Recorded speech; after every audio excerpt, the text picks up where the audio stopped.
Hi. Truthinadvertising.org, tina.org just published an investigation on their website today. And they found that 98% of multi-level marketing companies make misleading income claims. Look at this. Today is February the 26th, 2024. And this is an excellent article. I thought we could go through it together. And what they find is that the Direct Selling Association, all the members on their board of directors, all of those companies are also guilty of making misleading earnings claims, of which Primerica is one of those companies. They have a video compiled of all these different participants in various multi-level marketing companies saying what we have seen, across multi-level marketing, people that have been in multi-level marketing and people speaking out against it, saying they get time, money, freedom, financial freedom. They paid off their debt. But what tina.org has done is doing something what the FTC isn't doing, which is actually collecting evidence and doing an investigation and then publishing their findings of the investigation.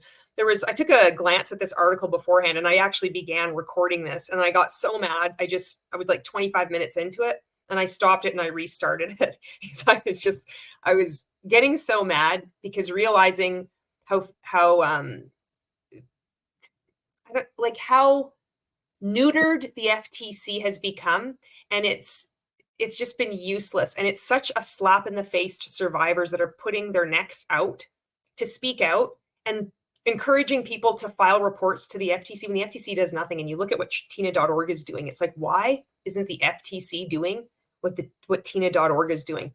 There was this one part of this article where they talk about the FTC, Samuel Levine, is gently scolding people at the Direct Sellers Association. I don't know whether this was like a luncheon or a convention, but he's speaking there saying, by now, all of you MLMs should know that you can't make deceptive earning claims. There's no teeth to this. There's never any follow through. The occasional time a multi-level marketing company is fined. The fine is such a joke.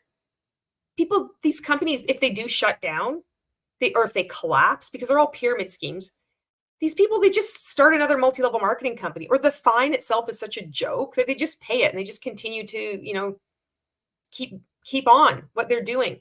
And it was just absurd to me that you have somebody from the FTC that doesn't follow through, just saying, well, by now, it's like going into a room filled with criminals and saying, and of the mob, and saying, well, by now, that human trafficking isn't good and that you shouldn't be, money laundering and smuggling drugs. And then they all just like stand up and clap. And then he just goes back to the FTC.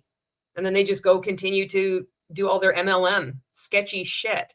And then you've got truthinadvertising.org. It's like riding in on the white horse. And they're like, here you go. We've collected 13,000 examples. What does the FTC do all day? Why is it that truthinadvertising.org is doing all this work? Thank goodness they are. So let's take a look at this article.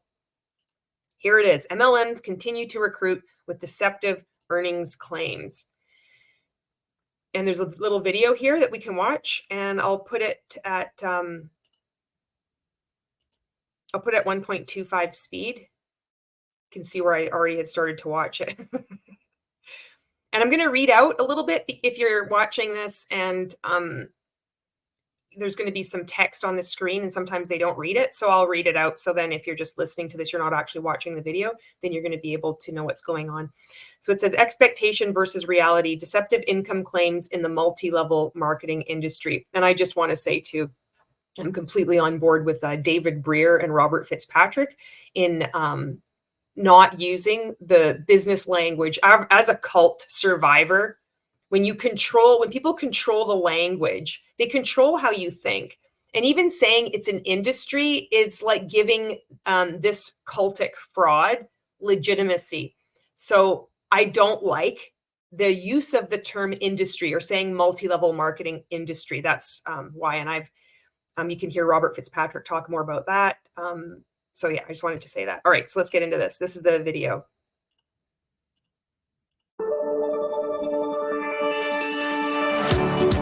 What's so beautiful about network marketing is you don't have that overhead. You have that flexibility. You have that. It says many MLMs market their business opportunities with claims that you can quit your job, earn a full-time income, or achieve financial freedom. Like every MLM does this, Freedom.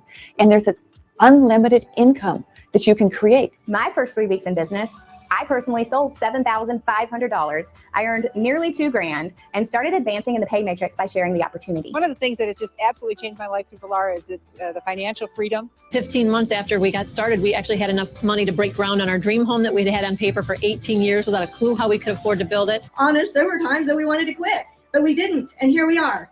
So there's names here that I've never heard of, these multi-level marketing companies. I have no idea some of these ones. Newest Millionaire Club members. If we can do it, you can do it. And I have been able to replace my college teaching income many times over again. When I first saw it, I'm like, how do you make a living? Because Arbonne is anything. It can be supplemental. These guys crack me up, the Arbonne bros. Oh my goodness. And I don't know, I think it's a Gen X thing. I cannot stand a flat brim. There's this in me, you'll know what I'm talking about. I want to like grab it and I just want to bend it. Put it around a tennis ball, put some elastic bands around it and just like let it soak it in water and just, but that's just me. Earnings for you, or it can be lifestyle earnings. It can be your main thing that you do. It is all of ours. We have an income from Amari and a substantial income. Then there's the business side of USANA, which gives you the freedom to spend your time the way you want and create the financial success you've been dreaming about. Nowadays, there are better ways to work towards your future, to achieve more growth. Sankey, look at these ones. So this is compiled evidence that Tina.org has gathered to show that these are recruiting with deceptive earnings claims. This is every multi-level marketing company does this. When we're watching this video, or if you're listening to this video, this could be any MLM. There is no regulation of MLMs. They can literally do whatever they want. Whatever the FTC has spelled out is toothless. It's never followed through. There's no enforcement. Some of the people that have been in the FTC have gone to work within multi-level marketing. Some of them have gone from multi-level marketing to the FTC and then back out again. Growth and well-being for your effort to reach the financial freedom that you have so dreamed. You would be hard-pressed, just like truthandadvertising.org's report here, to find a multi-level marketing company that doesn't do that. And like they said, there were 98% of them do this. And with the freedom, well, there's freedom that's financial, but it's also freedom with your schedule and freedom with your life. It is whatever you want it to be. Ambit has had an amazing impact on my life, not only financially. Ambit, like, have you ever heard of Ambit? A salad master? No idea. What it's done for me financially is freedom. I was able to quit my full-time job and use my LeBri income to replace the income from my LeBri? I've never heard of these things. We were able to pay off our home mortgage 24 years early and become completely debt-free just 9 years into marriage. And now I've got this six-figure income that shocks me, I think, more than even. Oh my God, because you're at the top of the pyramid scheme. And what about all the people below you who are gone into debt and have second mortgages and are feeling massive depression and they've lost friends and family? But I don't care because I've got a six-figure income and it's amazing. And I'm with Touchstone Crystal. Well done. You made truthandadvertising.org's website. I hope you wake up and get out one day. My husband, and it allowed us to purchase our dream beach house at the Jersey Shore. But here's the reality of what MLM distributors can expect. So now it's going to scroll through some quotes from the income disclosure statements of various multi-level marketing companies, and I'm going to read them out to you. Any representation or guarantee of earnings would be misleading. That's from For Life, 2022 income disclosure. The typical paid consultant earned $366 annually. That's Rodan and Fields, 2022 income disclosure. Even those who dedicate a significant amount of time, effort, and personal funds may not achieve a meaningful level of success. Isogenics, 2022 income disclosure. The typical Young Living distributor makes $23 annually. Young Living, 2022 income disclosure. Median amount of commissions, bonuses, and overrides received by all independent distributors in your health is $0.00. 0.00 to be specific. And that is YOR Health, your health, 2022, 2023 income disclosure. Many brand affiliates never qualify for payment of sales compensation. New Skin, 2022 income disclosure. 2022 income disclosure. New Skin, like sliding there into like home base there by saying it's like, well, they never qualify for it. It's because it's their fault. That's the implication. The median income per year is $188, singular, 2022 income disclosure. A typical participant in the Mary Kay independent sales force does not earn any commissions or bonuses. Mary Kay. 2022 income disclosure, Canada. Some distributors will succeed, while some will not. Oh, that's from, guess who that's from? Herbalife. I would think that's from Amway, but Herbalife is just as snotty. 2022 income disclosure.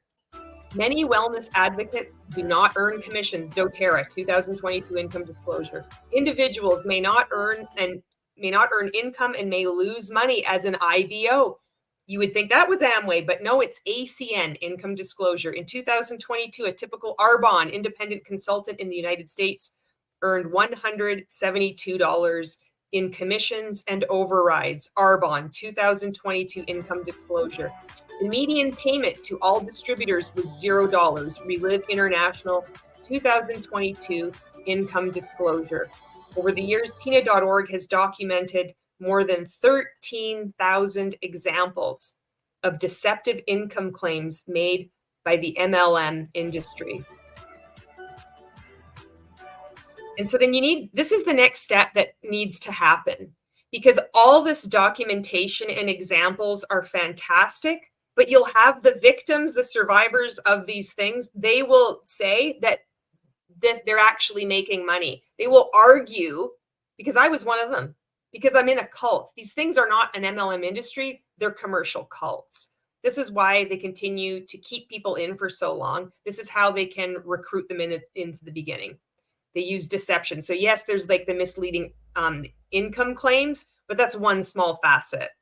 It's not the only one. I'm glad that there's this evidence, but there needs to be the head-on acknowledgement that these are commercial cults. And that's why you don't have very many people coming forward to speak out, because of the intimidation, the harassment, the threats of lawsuits, the actual lawsuits, the same stuff that goes on that you see with Scientology, with other cults. Doesn't matter whether it's religious, political, economic, commercial cults.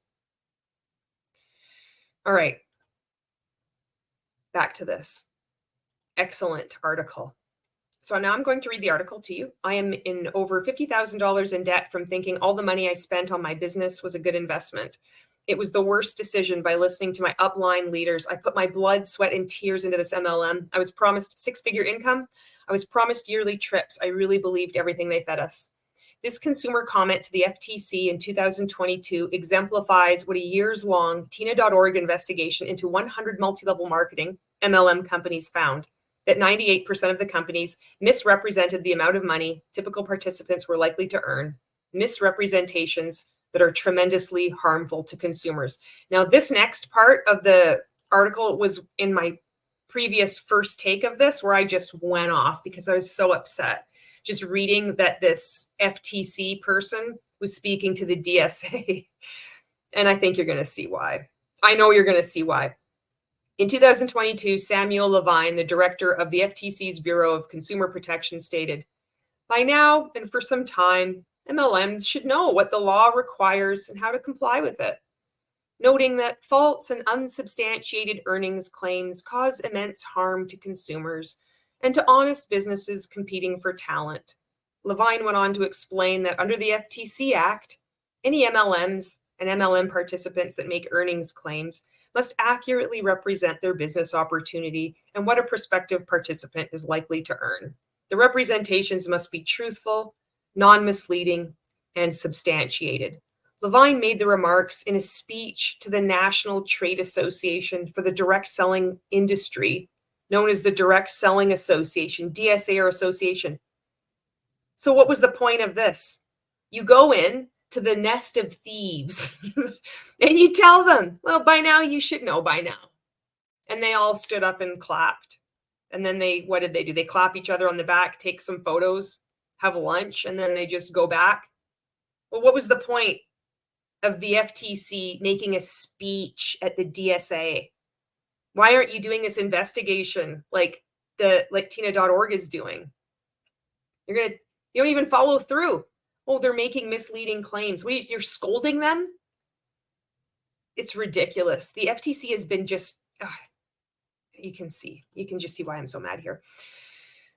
In 2017, Tina.org set out to determine how many DSA member companies were following FTC law. Because what is the point of them following FTC law when there are no consequences? Why even have a law at all?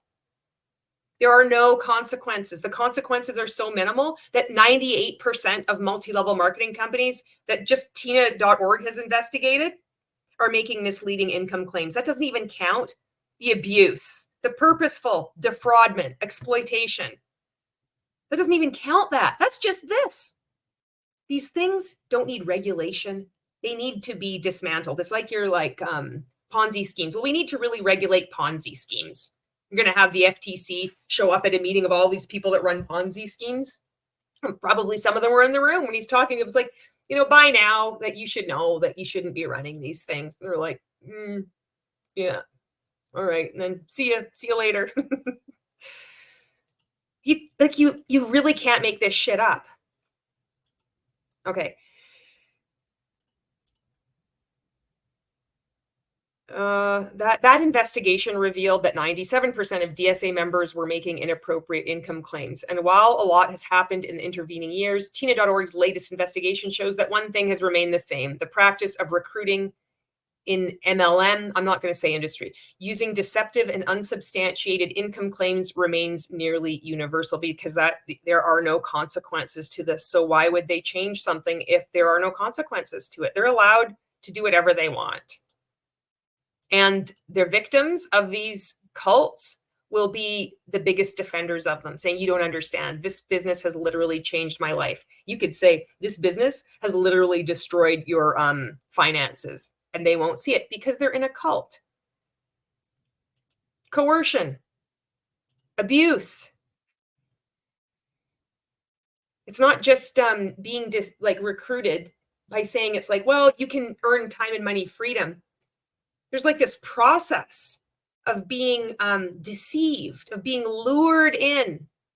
These sophisticated thought reform programs that are going on. It's not just like, okay, well, I signed up and because they said that I was going to get financial freedom and that's why I signed up. That's not why you sign up.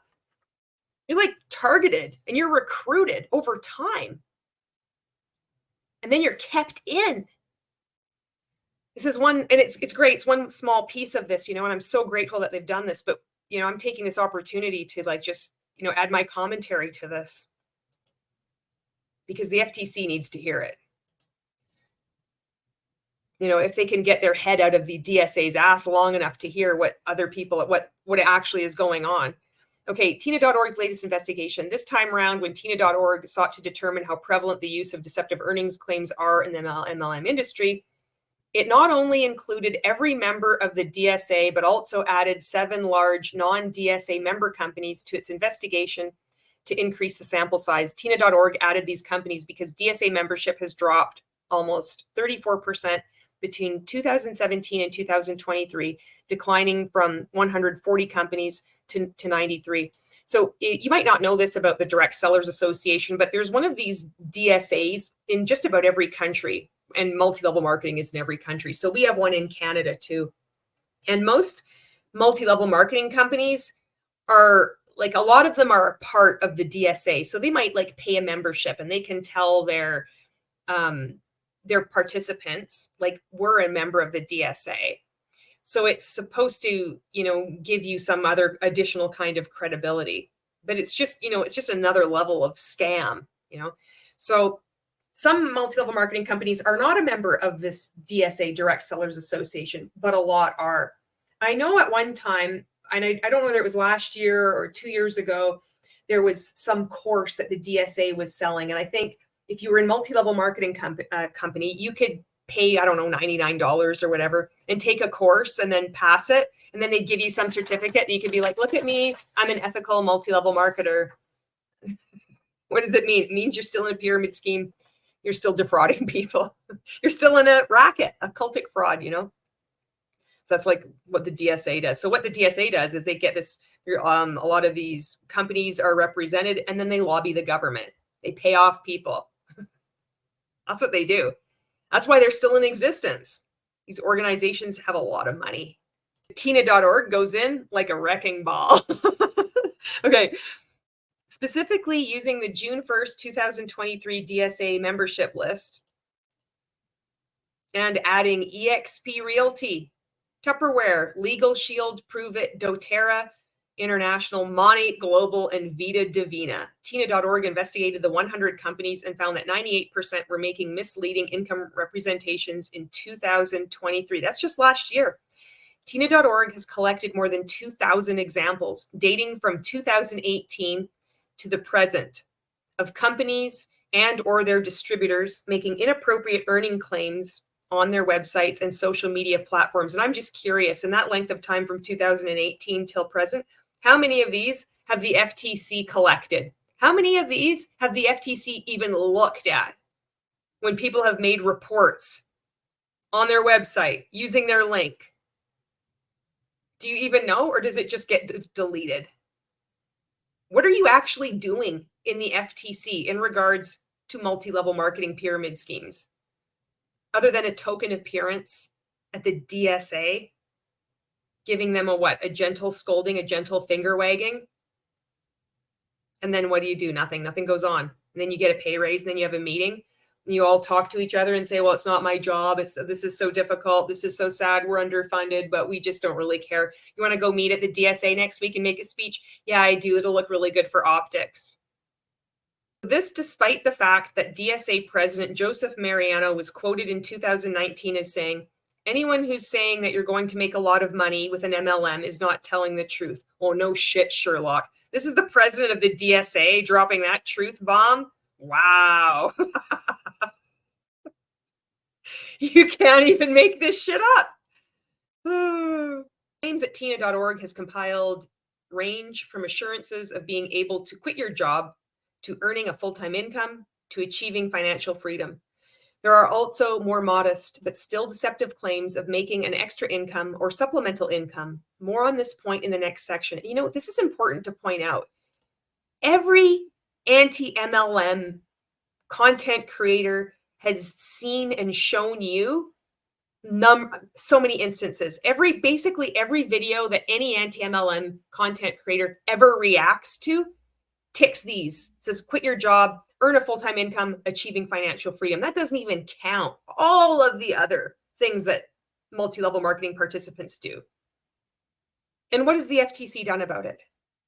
How many reports have people sent in? How many maybe you're watching this and you're like, I send reports in all the time. And what have they done? Nothing. And why is that? Why have they published no findings? Except they have John Taylor's information up there. That's it. Nothing else. Why is that? Why is it that Samuel Levine went and did this little speech at the DSA and that's all? Is that all that happened? Nothing was followed through. And similar to our 2017 investigation, these earnings representations were not hard to find. For the majority of companies, the claims were front and center on their websites and social media pages. In fact, Tina.org has a sampling of more than 1,300 inappropriate earnings claims made directly by MLM companies. You know who else has that? The FTC has all this information too, because so many of us have sent them this information. And what have they done with it? Nothing. Nothing at all. Thank goodness Truth in Advertising is doing something. Other assertions of atypical wealth were found simply by Googling the name of an MLM company and free car, travel incentive, extra income, or financial freedom. So you could use this information and do this. Amare free car, Amare financial freedom, Live Good travel incentive, Lavardi extra income. And you could compile your report too, resulting in a plethora of posts making deceptive earnings claims. Indeed, we even found a deceptive earnings claim on the DSA website where YOR Health's company description states, with the YOR Health distributorship opportunity, you will make some new friends and experience the fun spirit of everybody involved, all while building towards your financial freedom and living a healthy lifestyle, literally on the DSA website. This is what happens when there's no consequences. They just do. They're just running amok, making the big bucks. I can't even believe this is the reality we're in today. All because Amway. Okay, so Tina.org notified all companies making inappropriate earnings claims of its investigative findings, as well as the DSA And the DSSRC, the industry's self-regulatory program funded by the DSA. Oh, yes. So the DSA, Direct Sellers Association, that different multi-level marketing companies will pay to be a member of, and then say, look, we're a member of this amazing trade organization, and then they lobby governments. They formed their own regulatory body. You can imagine how well this thing went. So it's called the DSSRC. And this thing is absolutely useless as tits on a bull too. I found one of their reports online. It was so stupid. They like do the most cursory work. They'll like look at like, you know, Mon8 or these other different companies. And they'll say, oh, you know, 42% of these participants made income claims, and they do a little pie chart and they write a report. Nothing is done. When 98% of multi-level marketing companies are making misleading income claims, and there's a body that is supposed to regulate it, the DSSRC, like it's criminals regulating criminals. That's what's going on. Okay, so now it says, show me the money. And now there are some slides. There's 9 slides of this, and it just shows financial freedom. Now, some of these multi-level marketing companies I've never heard of, and I'm so interested in this. So Jordan Essentials, financial freedom, underlined in red there. Damsel in Defense, financial freedom. EXP Realty, yes. EXP is a multi-level marketing pyramid scheme, and I don't want to hear it if you're saying, oh, yes, but there's, you know, this is just like all real estate. This is just like Amazon, Starbucks. No, EXP Realty is a multi-level marketing pyramid scheme. Wake up. Wake up and smell the roses. And you can't say financial freedom. Okay, next one. Vida Divina. Never heard of this one. Financial freedom. Your Health. Financial freedom. Rodan and Fields. A lot of us have heard of this one. Neffel. I've never heard of Neffel. Look at time and financial freedom. New Earth, never heard of it, but it says financial freedom. Inzacta, because Inzacta, financial freedom. Do you think they're related to Transact Card? Inzacta is like the second cousin twice removed of Transact Card. To make rational decisions about MLM participation, potential and low-level distributors need accurate information about what they can reasonably expect to earn after common expenses. So this is, if this was an actual business, this would be an accurate statement. But these are cultic frauds. Having accurate information given to you saying, well, you know what, you will only earn $188 or the average person will earn $172 has nothing, is completely useless when you're getting recruited into a cult. And multi-level marketing companies are commercial cults. So just like all this information has been out here, you know, so many survivors have been talking about this long before I exited multi-level marketing, you know, and woke up. And we're all saying it. We're all saying this exact same thing. These things are cults. So being given, you know, accurate information is not going to change, like getting recruited into a cult. What needs to be studied and what needs to be tackled head on is naming these things for what they are, which are cultic frauds. So when you're being recruited into one of these things, it can take some time. And you're being coerced. There's coercion. There are thought reform. You're getting into a thought reform program. Every multi-level marketing company ticks off all of Robert J. Lifton's 8 criteria for the evidence of a thought reform program. Look at Stephen Hassan's behavior, information, thought, emotional control. All of them, tick off a lot of them in there. So being given this accurate information, it's like, yes, it's a way to just show, you know, that this is these things are operating illegally. They're going against the FTC Act, but it's like pointing out, like, to the mob, or like, you know, this huge, you know, human trafficking ring. It's like that their shoes are untied. Okay. It's like, yeah, all right. Yeah, you're right. Okay. Well, you know what we're going to do is we're going to make a new, a policy, and we're going to have we'll have a meeting with our DSSRC, and then the FTC will come and speak at the DSA, and we'll have other acronyms, and we're going to just say that everybody now, we have to do another course. And as of now, in order to comply, that you can't make these earning claims, and people will continue to make these earning claims because there are no consequences. And people will still get recruited into these things because they're cults. Ugh. Am I going to have to redo this video too? Back onto this. Okay. So you can't make rational decisions about MLM because you are entering into a cultic fraud. You're not entering into a business. That's what I'm trying to get at. All right, I've done that to death. All right. Instead, the vast majority are hiding the economic realities of joining their organizations in favor of presenting atypical and unsubstantiated earnings claims. Among the MLMs, Tina.org found using misleading earnings claims to recruit distributors were, this is hilarious, every MLM company that holds a seat on the DSA board of directors. Let's look at the wall of shame here. For Life, ACN, Amway, Avon, Body, Market America, Primerica. Of course, Primerica. Life Vantage and Senegence International, the 15 companies that won 26 DSA awards between 2018 and 2022. So look at that. Among all these companies that have made misleading earnings claims, which really, it's like almost all of them, 98% of them. So really, it's all of them. So it's just, it's going to be like listing them. So all of these companies that, they belong to the DSA, and then they have this self-regulatory body called the DSSRC. They're winning awards, and they're all making misleading earnings claims, which Tina.org has painstakingly and beautifully documented. So Damsel in Defense, Sensi, Herbalife, Mary Kay, Amway, Isogenics International, Salad Master, Usana, Young Living. 5 MLMs that the DSA presented with awards in 2023. That's just last year, including Pampered Chef, Plexus, Tastefully Simple, Royal Prestige, and New Skin.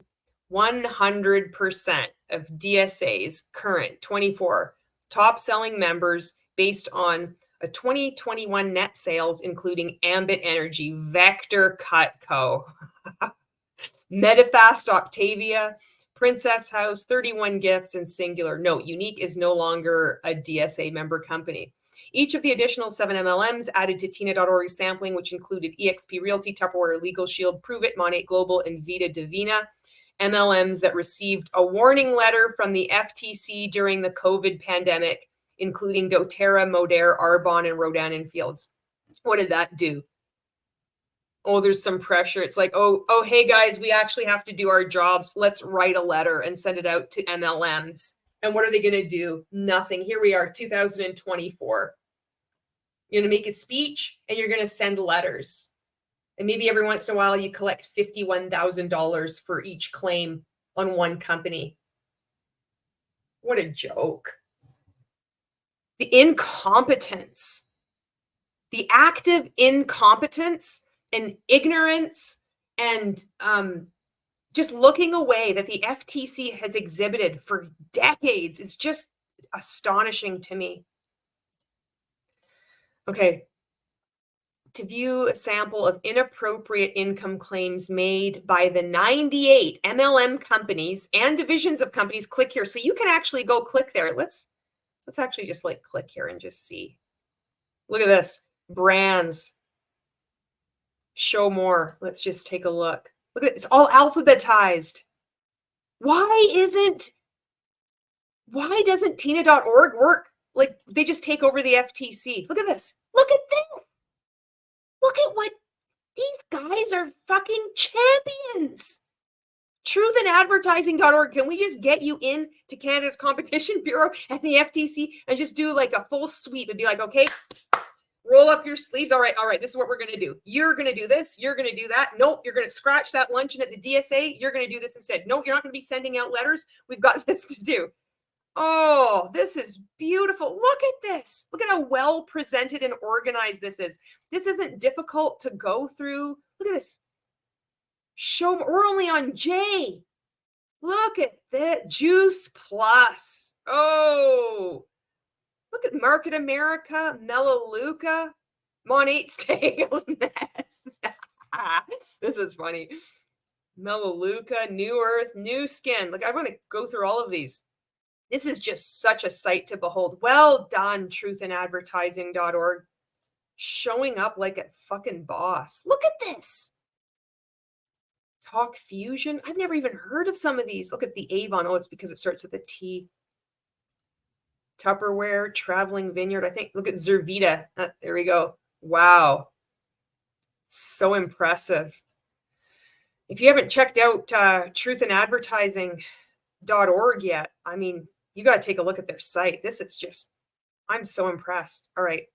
As in addition, over the years, Tina.org has also investigated a number of MLM companies individually, exposing thousands of deceptive and unsubstantiated income claims.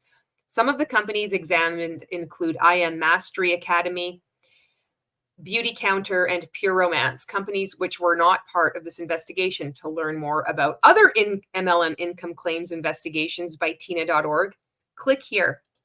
Most distributors make no money or lose money. The earnings reality is extremely different from the marketing hype MLM companies engage in. Don't worry, the FTC comes in again, swooping in with the bare minimum, where then they can make a report and then they can all like applaud themselves and go out for fucking donuts afterwards. They say most people who join legitimate MLMs make little or no money. Some of them lose money. Indeed, even the DSA president has acknowledged most distributors will not realize a replacement income, let alone a lavish lifestyle. These are cultic frauds. These are frauds. How can there be so much discussion and documentation about like Ponzi schemes? You know, these accounting firms that work for all these multi-level marketing companies, they know exactly what's going on too, and they're not saying anything either because they're getting money. Might be why. People behave a lot differently when there's money involved. They think, how can people be so stupid to get sucked into a multi-level marketing company? And you look at all these people who are benefiting it from the outside, even the FTC themselves. You can't even make this shit up. When Tina.org undertook its income claims investigation in 2017, it found income disclosure statements for 32 out of 140 MLM companies. According to those financial statements, 80% of the company's distributors grossed less than $100 a month before expenses. For about half the companies, a majority of distributors earned no money at all. This time round, we were able to find income statements for 60 companies, including Canadian disclosures when a US one was not available. Unfortunately, the picture has not gotten any rosier because these are frauds. For those companies that provided enough information to calculate overall earnings, more than 80% of the company's distributors made $1,000 or less for the year. Less than $20 a week before deducting business expenses. For half the companies, on average, more than 60% of distributors made no money at all, and these statistics are likely inflating the overall success of the typical distributor, as will be examined below. But when you're in a cultic fraud that has been going on for decades, people will say, well, most people just wanted to sign up for the discount. This doesn't give an accurate representation of the success that is available if you just apply, consistency and a belief in yourself. Money just doesn't fall from the sky. How many statistics and studies do we need? It's just absurd. It just pisses me off. Moreover, a Tina.org investigation into non-DSA MLM company LuLaRoe, which settled the pyramid scheme case with the state of Washington in 2021, revealed that between 2016 and 2019, at least 115 LuLaRoe distributors or former distributors had filed for personal bankruptcy. Well, that was just because of their broke mindset. They just chose to, have limiting beliefs. All this is explained away because these are cults. But then looking at the data, you present the data to the FTC. What does the FTC do? They're like, and then they go play Candy Crush. How else do you explain this? I've had people say, it's like, you can't say that. It's like, yes, I can, because these are facts. Facts are not a tax. That's what we like to say outside of multi-level marketing. Over 99% of people must lose money. What has the FTC done? What the fuck do they do? They need to be held to account. This thing on their website, I've printed this off. You're not even going to believe this. I want to show you this. This is from the FTC website. So notice in bold, they've chosen to make this part bold. If the MLM is not a pyramid scheme, it will pay you based on your sales to retail customers without having to recruit new distributors. Well, right away with that statement, the FTC has exonerated every multi-level marketing company because every multi-level marketing company meets that requirement. It will pay you based on your sales to retail customers. It will define retail customers. This is where you can get into the weeds so quickly because the FTC has done such a deplorable job of just defining that this is just a fraud. by leaving ambiguity. So it's ambiguity for multi-level marketing companies to take advantage of, and it's ambiguity for MLM participants that are trying to like make sense of what's happened to them and not getting clear direction that, well, maybe it really is their fault. The FTC can't even give an example of this is a multi-level marketing company that is legitimate. There is no such thing. And this is a pyramid scheme. There are no examples. So this bolded statement that they use, which they've chosen to put this in bold. Of course, it will pay you on your sales to retail customers. And what does every multi-level marketing company say? You don't have to recruit new distributors. If you want to, you do. So, and then they go, into this explanation where they're just contradicting what a multi-level marketing company is. Let's say, like, this is a legitimate multi-level marketing company and this is a pyramid scheme. The characteristics of a pyramid scheme describe every single multi-level marketing company. Like, I don't know how to talk about this stuff without like climbing on my soapbox because it's so bad. You know what I mean? Like, there's no way, like, I don't know, like, I try to make it entertaining or put a joke here and there, but this is just so brutal, Fuck! I don't know what to do. I microwaved a coffee. So let's get back into this truth in advertising, this incredible investigation from truthinadvertising.org. And thank you so much to you that investigated this. And I also just want to say, as a quick commercial break, thank you so much to every person that leaves comments on my videos. There's so many times I want to write a response and I just don't know what to say. And I've said this in other videos. I'll be typing out a response and then I just feel self-conscious and I delete it, or I'll write like exactly and I'll want to put a bunch of emojis. But it's so meaningful to me. And I feel like I'm having a conversation with so many of you.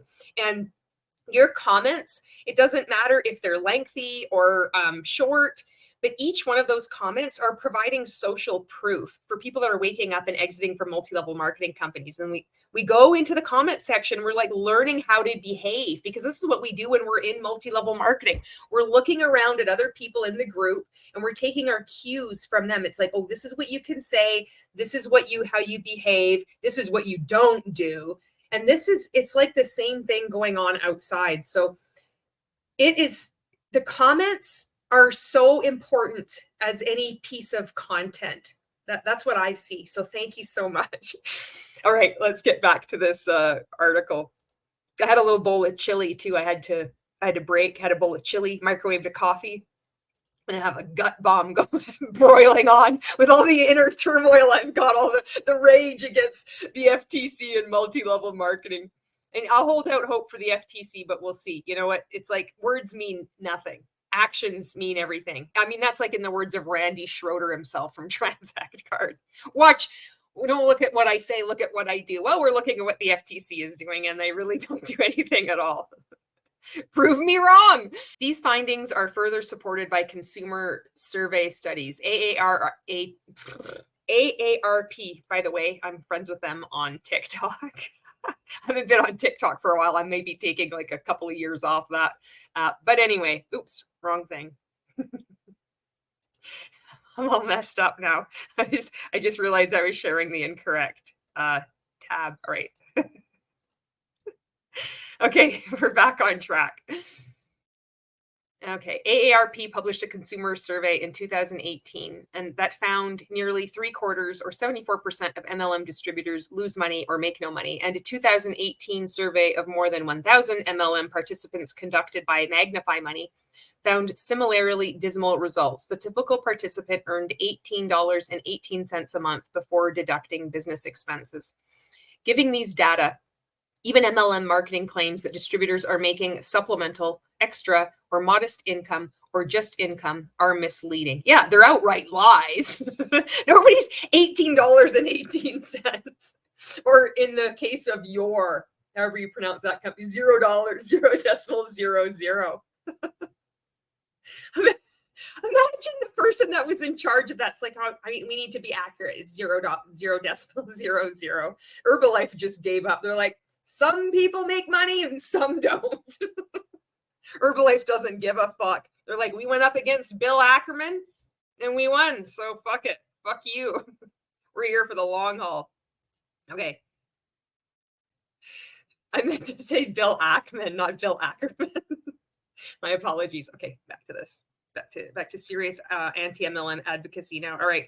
For starters, using the word income implies that money is being received on a regular basis and that one is earning more than they are spending on their business. But that is not the typical case for most MLM distributors, as many of the income disclosure statements that Tina.org examined revealed. By way of example, Nu Skin states many brand affiliates never qualify for payment of sales compensation on a monthly basis. An average of 23.58% of U.S. active brand affiliates earned a sales compensation payment. This means that more than 76% of Nu Skin distributors earned no compensation payments on a monthly basis. These are just the numbers that they have access to. And I'm pretty sure that it's the reality is worse than that. But the excuses that these multi-level marketing companies will come out with to try to explain away these statistics. They'll say, well, people just join, our products are just incredible. And all their brainwashed participants, just like I was in Monat, would be like, yes, this is the most amazing shampoo I've ever had in my entire life. You don't understand. My hair was thinning. I was bullied in high school. All my life, I just wanted to be long. And then I found Monat. I did all that shit. We all do. Well, a lot of us do. A lot of us that go all in do,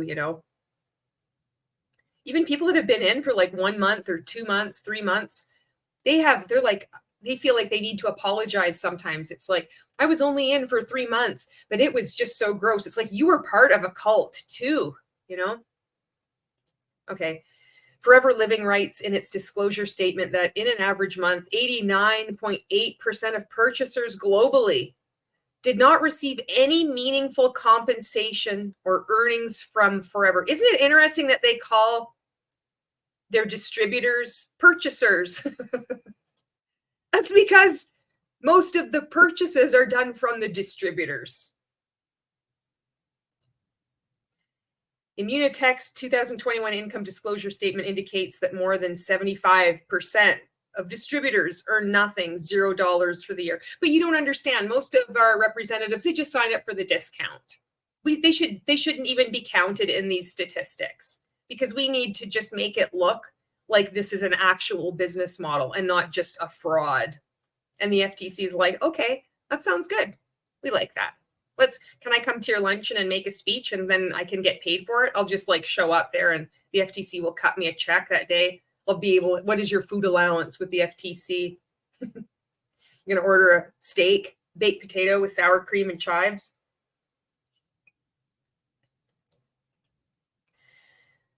Oh, here we go. Manatech indicates that only 3,128 out of 18,446 distributors earned commissions or bonuses in 2022. Or put another way, 83% of distributors earned no commissions or bonuses. Tina.org does this with flair. Tina.org, you are impressive. Fuck, this is amazing. According to Modere, many social marketers never qualify to earn commissions. On a monthly basis, an average of 31.5% of all active social marketers earned commissions, which translates to more than 68% of active distributors earning no commissions on a monthly basis, because there's that additional qualification.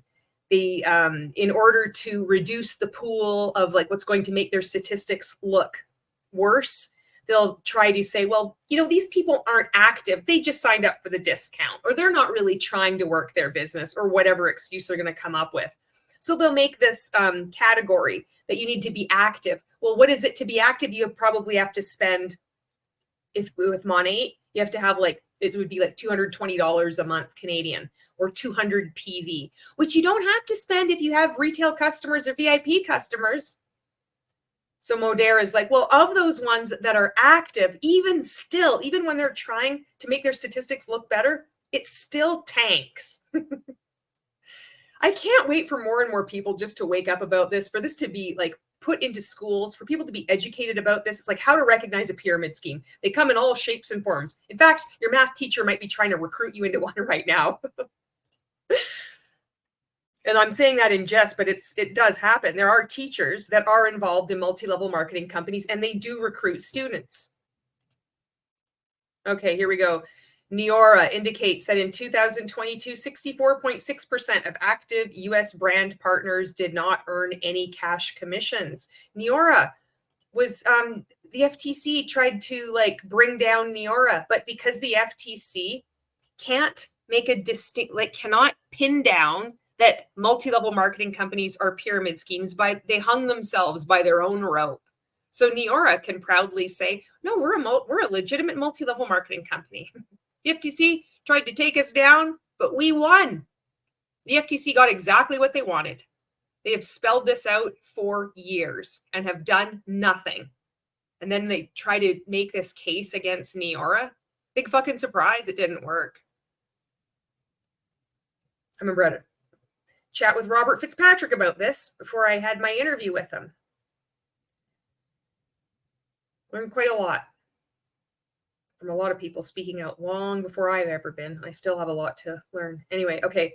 Next thing is New Earth. New Earth states that in 2020, 24% of associates earned commissions, which also means that 76% of associates earned no commissions. This article is incredible. Plexus writes in 2020, an average of 14.4% of all brand ambassadors earned income excluding retail profits. Conversely, more than 85% of ambassadors did not earn income excluding retail profits. Sunrider indicated in 2022. Look at, so it just keeps going. Valera, Your Health. These admissions clearly support the growing body of evidence that typical MLM distributors make no money or lose money, especially when business expenses are taken into consideration. As 4Life cautions in its disclosure, any representation of or guarantee of earnings would be misleading. And yet, every multi-level marketing company will publish this on their website, will have this, in their company meetings. And then when they go in the structure that is outside of the corporate structure, the pyramid scheme itself, will tell uplines and top distributors that you can make as many income claims as you want, but and then they don't have to link it to the company because it's like, look at this. We never said it. It's just these top distributors. Let's get rid of them. Let's get the DSSRC to make some ridiculous report, and then it can look like we're actually doing something. And then we can show the FTC that we're really, we're really trying to make this industry, we're going to clean up this industry of all these bad actors. Moreover, it is likely that the earnings statistics reported by MLM companies for the minority of distributors that actually do earn money are inflated because you're in a commercial cult. And even when you're asking people in a commercial cult to self-report, we all lie. Newsflash, when you're in a cult, you lie.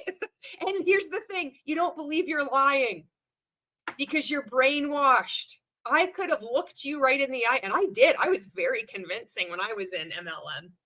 You would never have known I was lying, except like some of the shit I was saying. You'd be like, okay, that's bullshit. But I believed in what I was saying. I believed that multi-level marketing was an incredible business opportunity. It was a vehicle for financial freedom.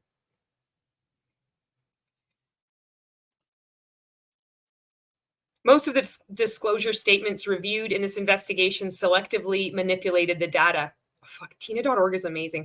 For one thing, the majority of statements only provided earnings statistics for distributors that remained active for the entire year. I love that they're pointing this out. This can make a huge difference in earnings representations. Tastefully Simple illustrates this point, reporting that the average 2022 income for an active consultant was $1,333. But when all consultants were accounted for, earnings dropped by 42% to $776 for the year, or less than $15 per week before expensive. There we go. Tina.org. I'm like, do you have a Patreon? Can I join it? You're so fucking amazing. All right. And this tactic of narrowing the sampling size to only include select distributors is commonly combined with other manipulative maneuvers, such as providing averages for active distributors. Earnings averages of active distributors will never inform consumers as to what typical distributors earn because so many of the compensation plans are designed to give most of their money to a few select people at the top. As one MLM CEO stated earlier this year, there's a lot of companies out there where there's not a lot of money at the base. There's a lot more money going to the top. No shit. Literally describing a pyramid scheme. Oh my God. A select few of the income disclosure statements Tina.org reviewed illustrate this divide as they provide information for both typical distributors and average distributors. Tellingly, average earnings were always higher than typical earnings, or in math parlance, the mean was always higher than the median. Sensi, which separates its distributors into two groups. Multi-level marketing companies love to do this. And when I was in Mon 8, we were coached this too. I saw other multi-level marketing participants across multi-level marketing say this stuff. It's like it's giving an inaccurate representation of what the true earnings are. Because a lot of people, they just sign up for the discount. They're just a kidnapper. They don't really want to work the business. Some people, they sign up, they say they want to work the business. They just post 1 or 2 videos and they just give up. They just expect money to fall from the sky. All the excuses, all the reasons to just explain away the data right in front of our faces. Back to Sensi. So those who were with the company for the entire year and those who were not, reports that the average annual commission for year-long distributors in 2022 was $2,775.90. While the median for the year was $963.06, which is less than $20 a week. As for the 75% of distributors that were not with the company for an entire year, the average annual commission was $228.29, while the median annual commissions was $133.33, or less than $3 per month before expensive. That paragraph right there beat the shit out of every MLM coach ever. That was a work of art. All those numbers, and they're not even misleading. It's just accurate facts, just spelled out so beautifully. No F-bombs. It's perfect. Another standing ovation, Tina.org. So good. Relive International states that the median payment to all distributors was $0 in 2022. The average mean total payment made to all distributors was $1,418. According to Mary Kay, we all know how multi-level marketing companies and participants and coaches love to use numbers and throw it out in various ways to try to impress you and mislead you. But look at truthandadvertising.org. It pulls up like a capybara. Okay, I pull up. Okay, back to Mary Kay. According to Mary Kay's 2022 Canadian disclosure statement, a typical participant in the Mary Kay's independent sales force does not earn any commissions or bonuses, while independent beauty consultants who are eligible for commissions or bonuses earned an average of $208 in 2022. Moreover, and as previously noted, these figures do not take into account expenses that MLM distributors incur. And when these expenses are factored in, costs can easily exceed any earnings made. Oh, Mon 8. Now, this is where I pull up. Mon 8, in its 2022 income disclosure statement, explained that Mon 8 business expenses may include, but are not limited to, the purchase of a starter kit, payment of renewal fees, purchases of product samples or inventory, shipping costs, transportation costs, training and educational expenses for your PhD program, educational travel expenses. In some cases, these costs and expenses may exceed the amounts earned by market partners for Mon 8. The company goes on to say you may lose money. Now, you're pretty much guaranteed to lose money in Mon 8. Your expenses will exceed your income. Take it from me.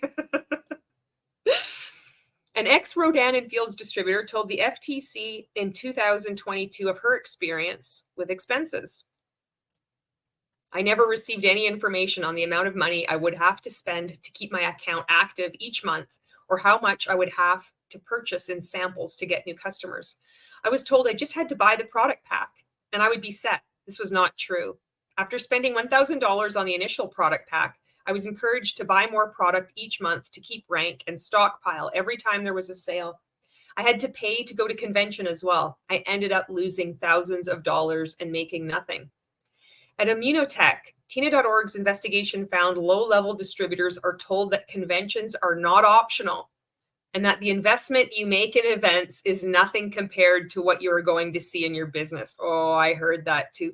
Truthandadvertising.org is so precise and thorough. They're like that Black Mirror episode where it's that that little robot that just they were supposed to like serve humanity, but then something goes awry and then they just like kill all humans. And then there's little pockets of resistance, like humans that are still existing, and this one starts hunting it down. If you haven't seen this episode, it's a spoiler alert, so to stop listening to this, fast forward it like a few minutes. And so then these people like run out and they leave their hidey hole and they go to this factory, or this, it's not a factory, it's like a warehouse, and they're getting something and you don't know at the end. And all this was for a stupid teddy bear. They're trying to get a teddy bear for a kid, I guess, to get some joy into their lives, but everybody gets killed except this one woman, and she's like really annoying because everybody else gets killed and somehow she's like still alive, and she's like running around, and this machine just will not stop. It's soulless. It's just a machine. It's got one thing programmed to do, and that's just to like hunt down humans. So it goes over, valleys and rivers, and it'll just keep going. Even when she like throws paint on it and it's like trying to like rip its legs off and stuff, it's just sitting there, and it will like, it can't even move. And then I think it just blows up. And as it blows up, all the little shards, like they embed in her skin, and then it's like blinking and it's sending a signal to another one. Like, you can't win. And that's like truthandadvertising.org. That's the feeling I get with Tina.org. All right. USANA was the only company out of the 60 that published income disclosure statements that attempted to take some expenses into consideration when calculating active distributor earnings. In its 2022 income disclosure, the company indicated that 78% of active distributors made a net profit of $500 or less, less than $10 a week, after taking into consideration the costs for non-commissionable purchases and shipping and taxes paid by associates. USANA went on to state that net profit does not include expenses incurred by an associate at their discretion in the promotion of their business, nor does it include associate spending that is deemed personal consumption, which begs the question, all these examples that Tina.org has gathered, hammering the point home over and over and over again, where people are losing money into this. If it was just about the products that they like, that people can continue to purchase, then just sell the products. Why is there a need for them to be recruited into a pyramid scheme, to recruit others, friends and family, to operate it like a pretend business where it is guaranteed that everybody is losing money? Why does this even happen then? When in every single one of these commercial cults, people say their products are the absolute best, so much so that they have to sign up for the incredible business opportunity and not just buy the products. Well, because we're signing up and we're going to save money. We're signing up for the discount. It has nothing to do with the products. This is such a good article. Common costs that MLM companies in our investigation did not take into consideration when calculating distributor earnings included startup fees, including product bundles. How interesting that these companies ignored that. Annual registration and renewal fees, monthly business support fees, a lot of those monthly website fees. If you want to track, you can get the free version of our website, but you could, if you pay $19.95 a month, this is just a business expense. You can see what your customers are purchasing. You can know when their birthday is coming up. You can know what their flex ship is. Office supplies, conference fees, one-day company or distributor events, travel, insurance premiums, legal and or accounting fees. Mandatory monthly product or service purchases, online paid search engine advertising. And that mandatory monthly product or service purchases, it's like multi-level marketing companies, these commercial cults will wiggle their way out of that too. Nobody says that you have to. It's not mandatory. It's just that if you have a couple of people in your downline and you want to get paid on them, you have to have monthly. You have to meet your monthly requirement. But we're not saying you have to. While the information provided in the MLM income disclosure statements Tina.org reviewed was often extremely misleading, even when they were not entirely false, in the aggregate, no amount of manipulation could hide the fact that the typical MLM distributor makes no money or loses money, especially when expenses are taken into account. Oh, boom. Ineffective disclaimers. Look at this. Truthandadvertising.org is just warming up. Ineffective disclaimers. Since earnings expectations are highly relevant and often the single most important or single most decisive factor in deciding whether or not to join an MLM, it stands to reason that recruits would benefit from accurate information about earnings potential. I take issue with. Often the single most decisive factor in deciding or whether or not to join an MLM. So you're being recruited into a cult. So I know that, and as part of my recruitment, I was a customer that said, I'm never going to get involved into a pyramid scheme. I said that. I didn't even know what a pyramid scheme was until 5 years later. But I said that. I'm like, no, I'm not getting involved in a pyramid scheme. I was purchasing products. And then I upgraded from a retail customer to this VIP customer. And then I thought what I should do is I should save money on this. And I could maybe earn an extra $40 a month. And then once I was in, because the whole cult recruitment process, like being dripped on, feeling part of this community. I feel like this is really, I love these products so much. I only want to make $40 a month. Once I'm in, within 3 months, I'm like, I want to get to the top of the compensation plan. I want to earn $1 million. Now, I know that there are people that sign up and they're like, I want to become a millionaire right away. I wasn't one of those people. And I know there's a lot of people like me that I did just want to get some extra money. I did not want to do this full time. I loved the products. I thought it was so cool when I joined as a market partner that I got even more products and I saved all this money, this perception that I was, saving up to 50%. And you only get one opportunity to purchase a product pack. So you better get the biggest product pack because we all regret not choosing it. And so I did it. I did exactly what I was told, being coachable. And then because I'm like, well, if I'm going to sell this stuff, they're going to send me out this starter kit that's included with my product pack. And I'm going to fill out this documentation. And my friend who is my upline says, send me your why. Give me a list of 10 names of people that you want to reach out to and set a launch date. And I'm like, well, clearly this company must know what they're doing. And if I'm going to do this, I'm going to take it seriously. It's not going to take all of my time. It's just going to be part-time, but I'm going to sit down and I'm going to fill in this little workbook. And I'm going to think of, what are 3 people that I went to high school with? Write their names down. What are 3 people whose shoes I really like? Shit like that. Who do you think, who would you love to see more of? Write down their names too.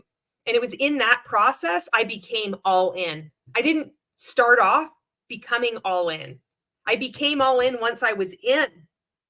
So there's some more nuance to this that I think needs to be discussed. What the fuck was that? All right.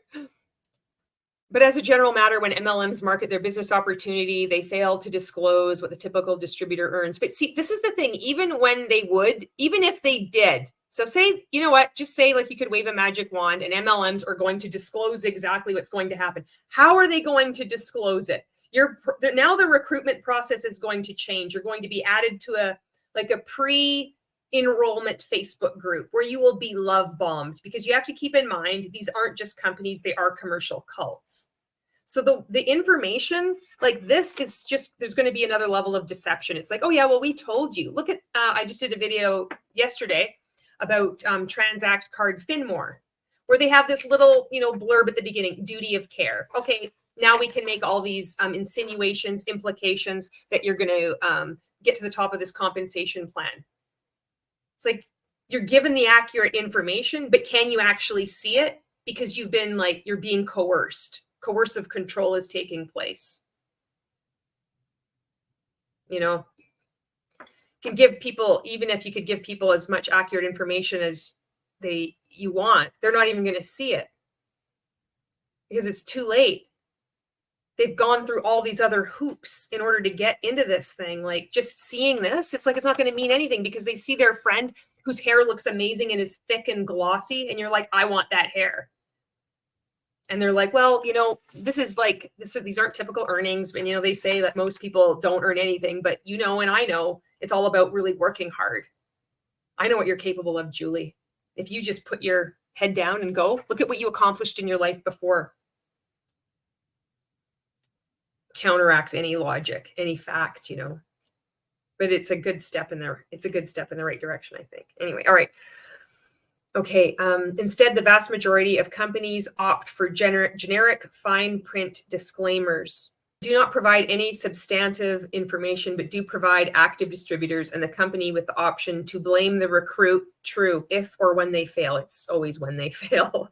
Touchstone Crystal, in a recruitment video, asks consumers if they'd like to say yes to their dream vacation and put a lot more money in their pockets. But there is no information with regard to what the typical Touchstone Crystal consultant earns in this video. Instead, the company has a disclaimer at the end stating in fine print, TC consultant results depend on factors such as individual efforts and skills, customer base, and time devoted to the business, and may differ significantly from person to person. 31 Gifts, Dare to Dream Bigger video includes the atypical achievements of some very successful distributors, like the representative who paid off her mortgage 24 years early and became completely debt-free. She was probably getting training from fucking rank makers. That's totally sounds like something. I was, you know, paid it off 24 years debt-free. Like, oh my God, after only 9 years of marriage, I 10x'd my business. That's what it reminded me of, you know. At the end of the video, the company states representations made about income should not be considered typical or guarantees of your potential earnings or profits as a 31 consultant. For more information, see our income disclosure statement, IDS. For those willing to take the time and effort to find it and do some math, that statement indicates 47% of consultants earned less than $100 or about $8 a month for 2022. So you're going up against like these massive, like sophisticated thought reform programs with like all the bells and the whistles, and it's like the love bombing and the joy and the belief and the faith manipulation. I haven't even talked about that. Even if you don't believe in God or Jesus, don't worry. There's law of attraction in there too. Everybody's covered. We got you. If you didn't believe going in, you believe when you're in. You believe in something. So even like having, you know, when you have the clarity of mind and you're not experiencing undue influence, you could see these numbers don't make sense. I wouldn't enter into one of these things. Having the just accurate information conveyed to a person, it's just not enough, because that's not what this isn't a transaction. This is about deception. This is about being recruited into a commercial cult. All right, back to this amazingness. Ambit Energy puts it this way in its income disclosure statement. Building a business requires a long-term commitment to personal and team goals. Do you like my voice? The amount of efforts ICs, also known as distributors, put into their business directly correlates to their level of success. Nothing that lasts is built in days or weeks. By working hard, staying focused over time, and actively pursuing Ambit-sponsored training opportunities, ICs can improve their abilities, develop new skills, and increase their ability to succeed. None of these are like, we're all pyramid schemes. Most of you are going to lose, and you're going to believe it's your fault because you just didn't put the required work in. You just expected to sign up for a few days or weeks. You loser. Let's see, Amare. Generating meaningful compensation requires considerable time investment, work, effort, commitment, personal skill, and market conditions. Amare does not guarantee any compensation or financial success, but we will mislead you into believing that you can achieve it. That's what they really mean to say. Amare does not guarantee any compensation or financial success, and results will vary widely as no two businesses are alike. Yeah, because some people get in at the beginning of the pyramid scheme and some people are in too late. And then it sucks to be them. And then they sign up for paid per letter or Lavardi. They can make a lot of money writing handwritten letters to casinos, and then they can get tokens and they can gamble with it. And then when they earn $100, they earn the money, they earning income. Then they can write Facebook posts and say, look, I'm earning an additional income with my new side hustle. I gamble. You can't make this shit up, you know? Oh my goodness. All right. This is not a get rich quick or guaranteed endeavor. Just like building any business, there are many factors that contribute to building a successful MRA business. But as we all know, building, you're not a business owner when you're in multi-level marketing, and it's not like building any business because it's based on deceit and it's based on endless chain recruitment, extreme money transfer from the bottom to the top, pay to play. And recruiting mandate was the fourth one. I'm like, what the hell is that? I had a drink of coffee and then it came back. And there was those fourth criteria there. Studied Ponzi-nomics. Lots of videos as I was waking up. Okay. Tina.org is aware of only one MLM company that appeared willing to admit that recruits can fail through no fault of their own in its income disclosure statement. Isagenix, which states in its disclosure, even those who dedicate a significant amount of time, effort, and personal funds may not achieve a meaningful level of success.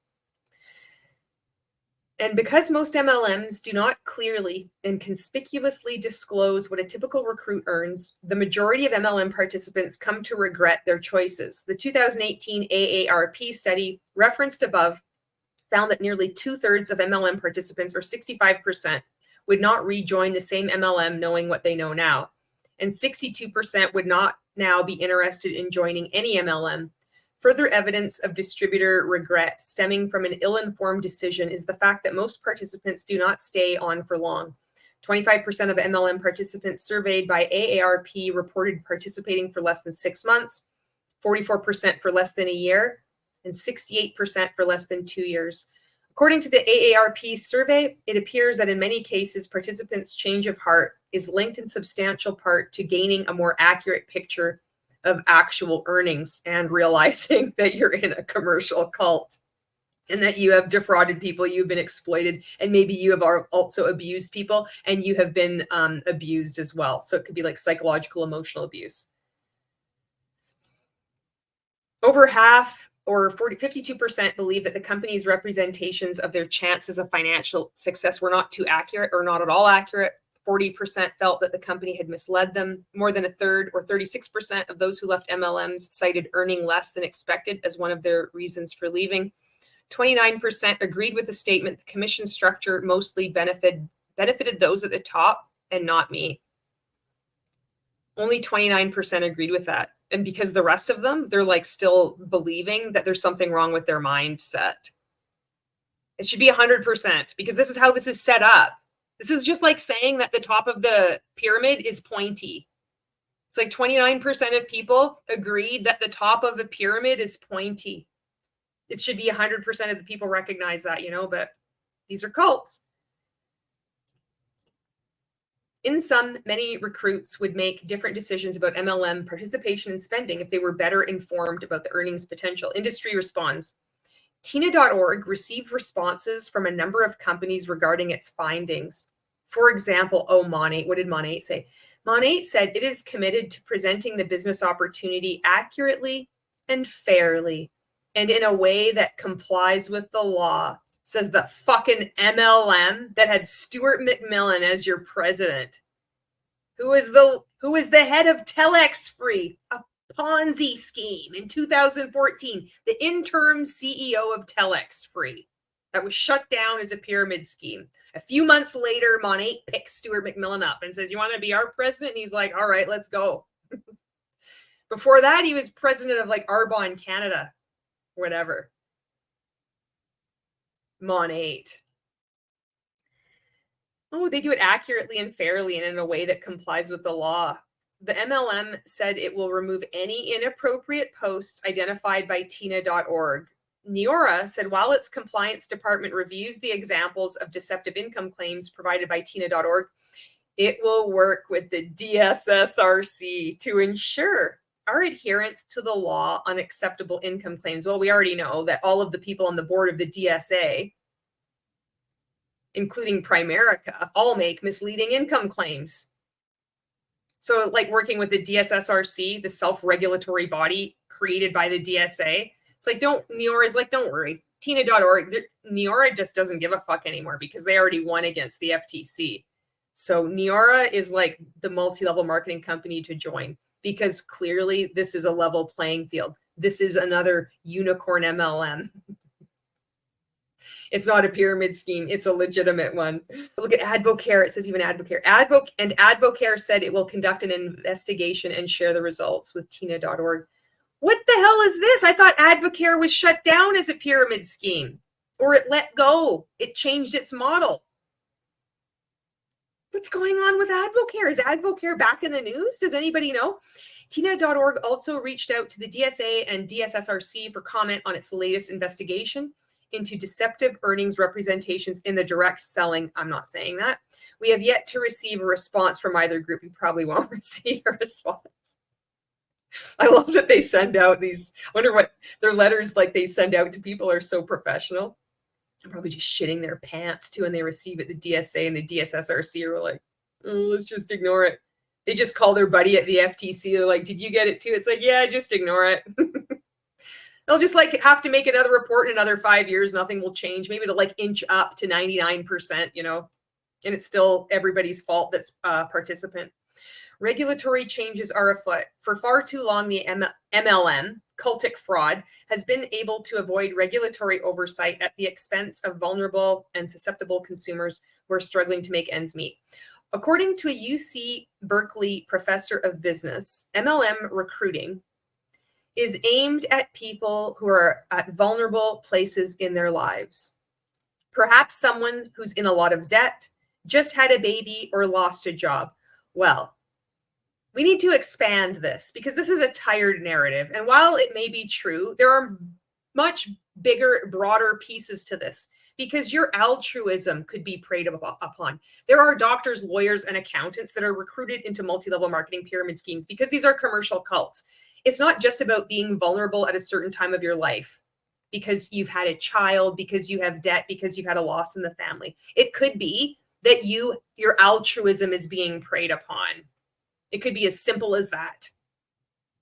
It could be because you're looking for a friend. It could be because, and in all cases, you're deceived into joining something that you think that you're joining, but you're not. You're not given all the information, of which the earnings claims is one small, significant, but small portion of this piece, of this whole cultic fraud. A business reporter, often the poor, fuck you. Who's the business reporter? Often the poor and less formally educated are targeted by multi-level marketing. This kind of language irritates me. Yes, poor and uneducated are targeted, but these are cults. Cults target everyone. And it doesn't matter how much money you have or how much money you don't have, you're going to be targeted by a multi-level marketing company.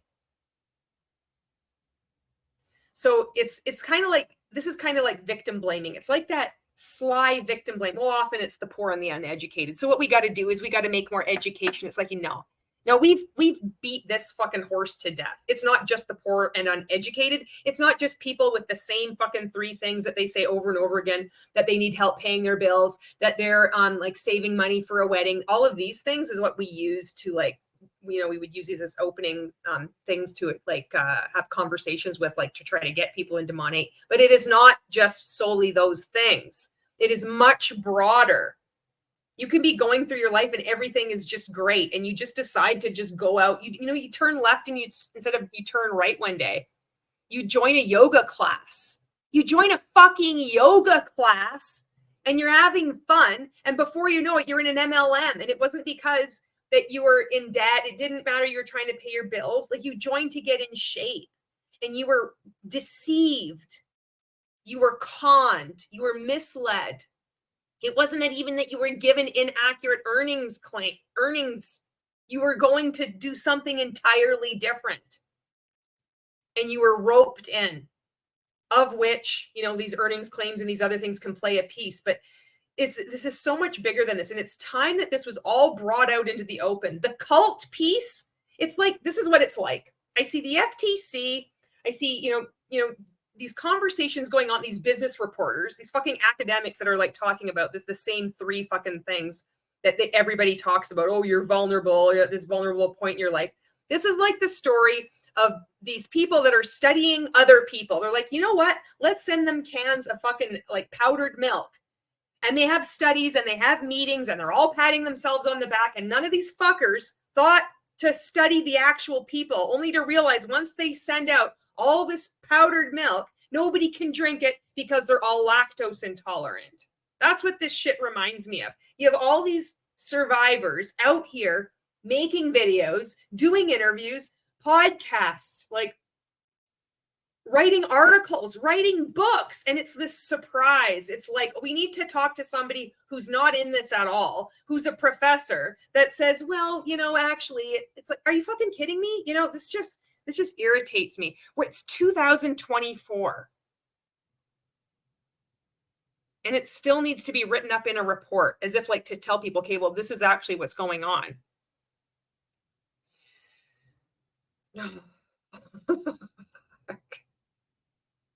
I need to go for a walk after this. All right. Okay, where did I leave off? A former distributor concurred. These companies have really targeted these low-income women, siphoning what little money we have here away from the families who need it because they've been sucked into the scams. Yes, this happens, but this is not only what is happening. It is much broader. Everybody's a target. Yes, it's horrible what is happening with also like low income, targeting people who are extremely vulnerable. And it's also happening to everyone because you can be very easily minimize the harmful effects of what multi-level marketing does to everybody by just being like, oh, well, it's just, you know, it's just happening to these people, this group of people, this segment of the population. You know what I mean? AARP survey correspondingly found that factors positively correlated with joining an MLM included single parenthood, low household income, and a recent bankruptcy filing, layoff, or other negative life event. It appears now, however, that the tides may be turning on the regulatory front, especially as it pertains to deceptive earnings claims. I'll believe that when I see it. In the intervening years since TINA.org's 2017 income claims investigation, multiple regulatory proposals have been made to address the MLMs, near universal use of inappropriate income claims. Below are such 4 initiatives that have been started in the last 5 years. I get that when you're making a report, you got to do this dance and you got to do this stuff. But the DSSRC, it's like the mob has created a like mob SSRC. Well, the mob SSRC are going to do a better job regulating the mob. Cognizant of the mounting criticism of MLM cultic fraud, I'm replacing industry with cultic fraud, by the way. In January 2019, the DSA created a new third-party self-regulatory entity known as the Direct Selling Self-Regulatory Council. The DSSRC was created to monitor health and income claims disseminated by all U.S. direct selling companies, not just DSA members. Limited in scope and resources, however, there is no evidence to date that the DSSRC's actions have in any way persuaded MLMs as a whole. I'm changing industry there again. This is me changing it. It is not TINA.org's. This is me changing it as a whole to change its behavior to conform to legal norms. In fact, more than 20 companies in TINA.org's sampling have been the subject of prior DSSRC case decisions, sometimes more than once, for making problematic income claims, including, and the list goes on, Alouette, Daxon, doTERRA, twice, Enagic, Essential Bodywear, Inzacta, Global Domains, twice, Herbalife, Immunotech, J-Bloom, Juice Plus, Mary Kay, twice, Primerica, Pure Haven, Relive International, twice, Sankey, Global, Shackley, Southwestern Advantage, Sunrider, Swiss Just. It just keeps going on and on. Look at this. Tastefully Simple, Traveling Vineyards. Penalty offense notices. 4 months after TINA.org sent a letter to the FTC urging it to implement a penalty offense program. 4 months after this is my translation, after sending the FTC a letter urging them to get off their asses and do their job. They were roused from their slumber to send out some letters. and they just sent them out. And then they were able to like get back to their hard work of moving like the piles of paper from one side of their desk over to the other side of the desk. It's a hard job. You don't even know what the FTC goes through on a daily basis, you guys. Don't even. All those pyramid schemes they investigate and all those multi-level marketing companies, the claims that all these survivors, multi-level marketing cult survivors, have painstakingly documented and done research and taken screenshots and filed reports. They have to go through all of that. It takes so much work to ignore it and just delete it and then just say, we understand it's a real problem. Oh, Tina.org has said something. All right. I'll send an email out. And I go for pizza later, Bob? Okay. All right. Sounds good. Penalty offense notices. 4 months after Tina.org sent a letter to the FTC urging it to implement a penalty offense program directed at the MLM industry, the FTC in October 2021 sent notices of penalty offenses to more than 630 MLMs, including 99 out of 100 companies that Tina.org included in its 2023 earnings claims investigation. It does not appear that Advocare received a notice. Okay, this is interesting. So the FTC didn't have, the way I'm interpreting this is that the FTC didn't have a penalty offense program, but Tina.org just was like, you should implement a penalty offense program. And so the FTC did as they were told. It's interesting, isn't it? The notices informed these companies that their use of deceptive income claims could lead to significant financial penalties. Specifically, the FTC can now fine these MLMs up to $51,744. There's that figure I had seen. When they knowingly engage in a practice, like using deceptive earning claims, like big what is that going to do? It's not going to change anything. It's like they get fined peanuts, $51,000. It's nothing. That has been ruled unlawful in a final cease and desist order following a fully adjudicated administrative proceeding. In May 2022, Tina.org filed a complaint with the FTC urging the commission to use its penalty offense authority against DSA member company Forever Living. What the fuck is the FTC doing? Do you just sit there and you just wait? Like, is there no initiative whatsoever? I mean, surely to God, somebody's got to just take the initiative here. I mean, this is absurd.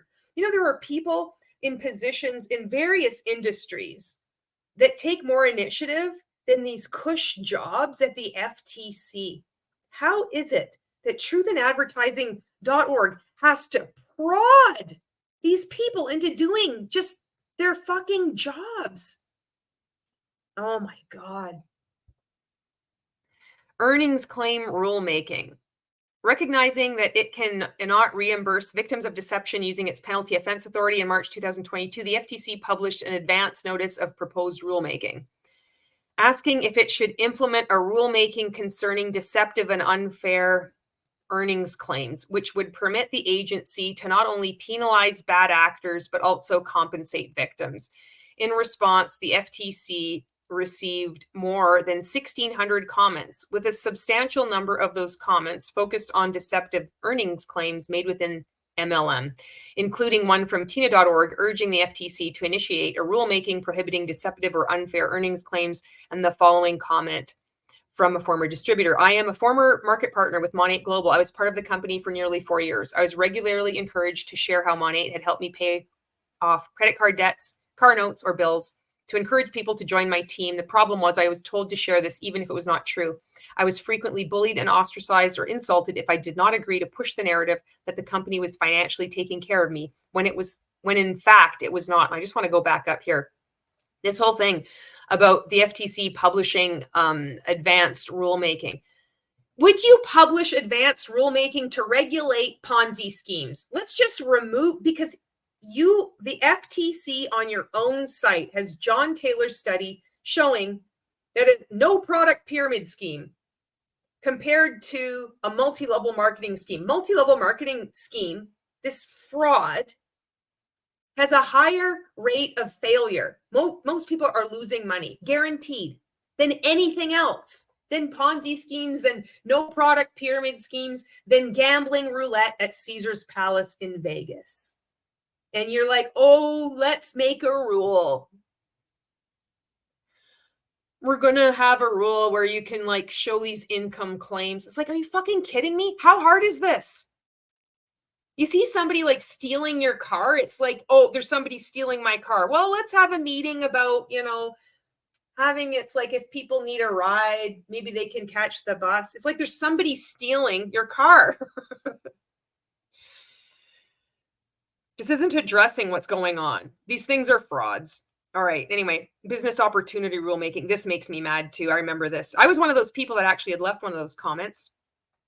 I don't know how coherent it was, but I did. I champed up and I did leave that comment. Not this one, but one of the comments on when they did that call to action there. All right. Business opportunity rulemaking as part of its 10-year review of the business opportunity rule. The FTC sought comment in late 2022, asking, among other things, if the rule should be expanded to include more business opportunities like direct selling. Should it include, among other things, Ponzi schemes? We need consumer feedback. It's ludicrous that they even need to ask this. You need to shut these things down. Go after Amway. Just stop it. Put all your resources and time. Look at what Tina.org has done. They fucking whipped this out, no problem. Can you imagine if you just marshaled your resources and actually did your jobs? Let's go after Amway, shut it down, and they all fall down like toy soldiers. And then we will give you a standing ovation. Okay. Specifically, the FTC stated that despite the aggressive enforcement program at the commission, really aggressive enforcement, the FTC aggressive enforcement, what did you do? You had to be prompted, poked, and into action from Tina.org to institute deceptive earning claims, if I'm understanding this correctly. And from what I've seen, you're not doing any of this stuff. It's like hauling you out of bed. Just trying to get up, let's get going, you know? And then what, you had to send letters. Holy smokes. And then what, every once in a while, there's some like token people that you go after and then they pay some paltry amount. I don't know about the work that you do with other scams or things like that, but in multi-level marketing, it's disgusting. It's horrible. You're not doing enough. You're not doing anything. You're not even doing the bare minimum. Okay. Many of them are not covered by the rule. In January 2023, Tina.org filed a comment urging the FTC to include MLMs in its business opportunity rule. Well, it's not a business. That's the thing too, is that pretending that it's an industry, now you're also pretending it's a business. So meanwhile, you have people like me, cult survivors, and other people saying this isn't a business. Even multi-level marketing companies themselves says, no, you're not actually a business owner. But in all our marketing material, we'll call you a business owner. But then we'll issue you like, with Transact Card, they don't know the proper 1099 form to send to their participants. You're not a business owner. But then you're like, oh, they need to be into the business opportunity rule because they're all independent business owners. Like, do you hear yourself? Who am I talking to? I don't know.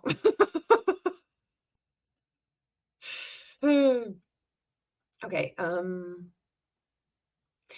Tina.org's investigation into the direct selling over the past 10 years make it clear that MLMs will never voluntarily abstain from making deceptive earnings claims, as that would run counter to their pursuit of profits. Exactly. MLM companies will only comply with the law when the costs of doing so are less than the benefits of non-compliance. Exactly. The implementation of any or all of the proposed regulations above may be one way to influence MLMs. I'm substituting industry again. Expected costs by making their deceptive earnings representations prohibitively expensive. I got a better thing. We boycott them. You just stop it, because you can see, look at how much work Tina.org has done over the years, just showing all this evidence. And what does the FTC has done? How many multi-level marketing companies has the FTC gone after and actually shut down as pyramid schemes when we know that all of them are pyramid schemes? They're all frauds. Facts aren't attacks. Statistics don't lie. Look at the FTC's own track record. Look at what they do, not what they say. Or they don't even say anything. They sure as hell don't do anything. The fallacy that deceptive earnings claims are not prevalent. In recent years, the DSA has taken to arguing that illegal earnings claims used to market MLM companies are few and far between. And tell me, why is it that the FTC pays so much attention to what the DSA says? And why is it that they don't pay attention to what thousands of multi-level marketing cult survivors say? And filling out the FTC forms. Why is it that this is even a conversation? Why is nobody talking to the people who are lactose intolerant, saying we can't take your powdered milk because we're lactose intolerant? You know what I mean? It's so fucking frustrating. It supports this proposition using DSSRC data. Well, of course it does, arguing that while the DSSRC reviews hundreds of thousands of URLs each year, it only finds a few hundred deceptive MLM income claims every year. However, the dearth of deceptive earnings claims found by the DSSRC does not logically support the DSA's conclusion that it is because such claims do not actually exist. Rather, the more logical conclusion that follows from the fact that the DSSRC has a hard time finding inappropriate income claims is that its resources and or tactics for finding such claims are lacking. They're strikingly similar to what the FTCs are. They're the same. They both do fuck all. By way of example, in 2020, the DSSRC's first full year of operation, it publicly identified approximately 225 inappropriate income claims made by more than a dozen companies. That year, Tina.org compiled a sampling of more than 750 inappropriate income claims published by one MLM company, Market America. So just look at that. DSSRC looks at a dozen companies and finds 225 inappropriate income claims. Tina.org looks at Market America and finds 750. One company. Tina.org is lethal. This is so awesome. With more than 450 of those claims being posted by the company in the first 9 months of 2020. Even the way they present their data is just beautiful. It's like within the first 9 months of 2020. Oh, Tina.org identified nearly 100 power profiles of successful distributors making atypical earnings claims on the company's website, a playlist of almost 300 power profiles on the company's YouTube channel, and more than 200 social media posts from the company using a hashtag financial freedom hashtag. Similarly, in 2022, the DSSRC publicly identified a total of approximately 600 deceptive income claims across dozens of companies. That same year, Tina.org fucking beat down. Look at this, cataloged more than 5,500 deceptive income claims being made directly by a single company, Forever Living. Oh, yeah. Oh, Tina.org, who are you? We are Tina.org, right? Oh, Tina.org is the final boss. 5,500. I can just imagine them typing up the report. It's like settling in. Drink some coffee. 500 claims. Look at that. Holy shit. 5,500 from one. One needed to look no further than the company's website to start finding the deceptive claims. On the website, there were claims of unlimited earnings, boasts of being able to travel the world, and assertions that distributors achieved time freedom. There was also a 6-minute video on the site that said, among other things, we even have a very generous chairman's bonus program that gives you access to tens of millions of dollars in annual rewards, as the video showed images of distributors receiving giant bonus checks.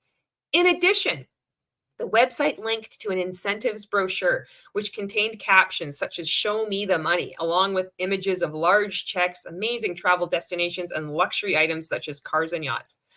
Indeed, as our current industry investigation and the one conducted 5 years ago makes clear, The use of inappropriate earnings claims to recruit consumers and convince low-level distributors to remain at MLM companies is a continuing and prevalent industry practice. Yes, agree.